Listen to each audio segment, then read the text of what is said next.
que Julius Novachrono seria o novo vilão do arco final de Black Clover, e muito menos de que ele vem manipulando cada detalhe da história e o seu progresso. Tudo isso para obter o coração de demônio do Rei dos Demônios, o Lucifero, e o seu maior objetivo. E também nós vamos contar o porquê de ninguém também morrer em Black Clover. É tudo graças a ele e a sua manipulação. Desde o capítulo mais recente, o 331, descobrimos que Julius é Lucius Zogratis e também ao mesmo tempo o demônio do tempo, Astaroth, o mais forte dos 3 governantes do submundo. E também Lucius é um dos 4 irmãos, aqueles que sempre esconderam seu rosto para atingir seus objetivos com o poder dos demônios. E vocês nunca suspeitaram por que quando alguém ia morrer na batalha contra o Lucifero, sempre aparecia algo que poderia manter eles vivos ou talvez salvá-los? Isso também foi coisa do Astaroth, e eu vou explicar o porquê. Se lembram daquele enorme relógio que vivia aparecendo na batalha no Reino de Spade? Aquilo era um sinal que o Tabata deixou para aqueles leitores que prestassem um pouquinho mais de atenção. Aquele relógio, mesmo funcionando, sempre parecia marcar o mesmo tempo toda hora. Todo segundo marcava 6h37 ou 6h36. Somente em um momento que ele marcou 6h45. Isso poderia significar que o tempo lá está parado, sempre controlando todo o tempo na luta.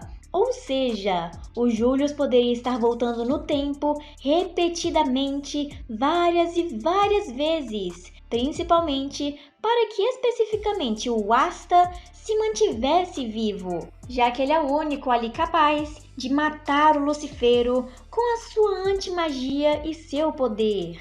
E então poderiam deixar o Adrammelech levar o coração até o Lucius, tudo que ele queria desde o início. Por isso que sempre que alguém estava perto da morte, um passo de cair na cova, algo aparecia e entrava no meio deles. Mas e se o Asta realmente morreu? O Julius falou com toda certeza, antes deles irem para Spade, que o Asta ia morrer. E isso, quer vocês acreditem ou não, de fato aconteceu. Mas como Lucius controlava o tempo, ele voltou toda hora, para que em algum momento aparecesse um cenário onde o Asta sobrevive, por ser o único capaz de fazer tudo, a fraqueza do Rei dos Demônios. E falando nele, o próprio Lucifero percebeu o plano de Astaroth com André. Na hora que ele estava no meio da batalha, ele acabou olhando para o lado e viu o relógio, aquele mesmo, marcando sempre a mesma hora. E quando percebeu, foi reclamar com Adra de que iria ajudar ele para poder deter os outros enquanto ele tomava conta do Asta. Mas a missão do Adrammelech era somente observar tudo e aguardar. Temos aí o motivo do qual Lucifer estava tão puto com tudo, que ele estava perdendo toda hora, ele não conseguia vencer. Isso era porque ele poderia sentir tudo,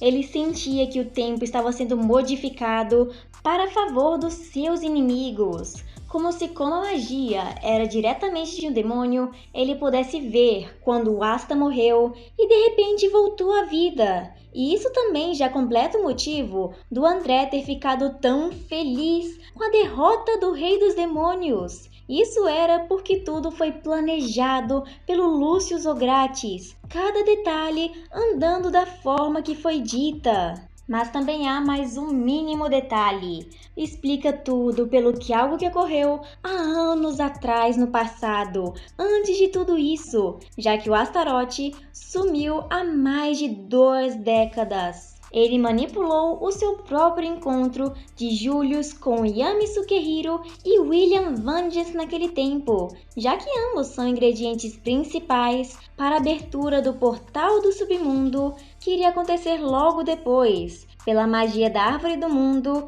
e a das Trevas, mantendo eles bem por perto e seguros a cada segundo. Até mesmo quando ele ia lutar contra o Patri, ele disse não querer ferir o corpo do William. Tá aí o porquê. E se isso ainda não for o bastante para te convencer, temos mais outro momento. Durante a Batalha de Spade, o Julius tentou até mesmo proteger o seu próprio povo em Clover, que também estavam sendo atacados. Mas ele perdeu a sua magia do tempo de uma forma rápida demais, como se estivesse sendo usada para outros propósitos. Mais especificamente, o propósito de voltar no tempo continuamente durante a batalha, e para deixar os amigos do Asta e também as cenas do Júlio em Clover todos seguros. E se você notar um pequeno detalhe que foi deixado ali, o próprio Julius criança se mantinha em uma mesma posição durante toda a luta, cansado, exausto, com sua magia se esvaindo. E para que ele fique assim, deveria ser somente alguns segundos ou minutos para que ele se recuperasse e voltasse ao normal. Porém, enquanto ele estava assim, deu tempo do Asta derrotar o demônio que estava em Clover, ir para Spade, derrotar Namat e Lilith, salvar o Louro, ver o Yuno, derrotar o Zenon e mesmo assim, depois de tudo isso, o Julius permaneceu no mesmo lugar, como se tivesse passado horas e horas no meio da Batalha do Asta, mas para o Julius ainda são pequenos minutos. Um grande sinal da modificação do tempo que estava tendo em volta do Asta e todos que estavam em Spade. Por isso que o relógio mostrava sempre a mesma hora, mas para eles parecia que estava indo tudo rápido, tudo sendo movimentado ao mesmo tempo. E uma pequena dica que o Tabata deixou desde o início do anime, para que a gente soubesse sobre o vilão final, é na Opening 2. Onde mostram Julius com um fundo preto, junto de outros dois vilões que iriam aparecer nos arcos, o Capitão das Orcas Púrpuras e o William Vengeance, junto com a outra alma dele, o Patri. Mas contando com tudo isso, não podemos esperar menos do próprio Lucius Ogrates, já que também o seu novo Grimório parece uma mistura de vários tipos de reinos, cada um deles naquele símbolo do meio, de Clover, Spade, Diamond e Heart. E inclusive o de Clover é um trevo de 4 folhas, algo muito poderoso e raríssimo. Não poderíamos ter expectativas menores sobre esse vilão. Ele é praticamente o maior plot twist que tivemos nos últimos meses. Mas enfim, vocês também acham que ele tem manipulado todo o universo para que ocorresse da forma que ele desejasse? E nós só temos que esperar para ver o que ele vai fazer com o coração de demônio e todas as informações que ele sempre teve. Então, tendo dito isso, espero que tenham gostado e eu vejo todos vocês no próximo vídeo. una para mí, oh, te dale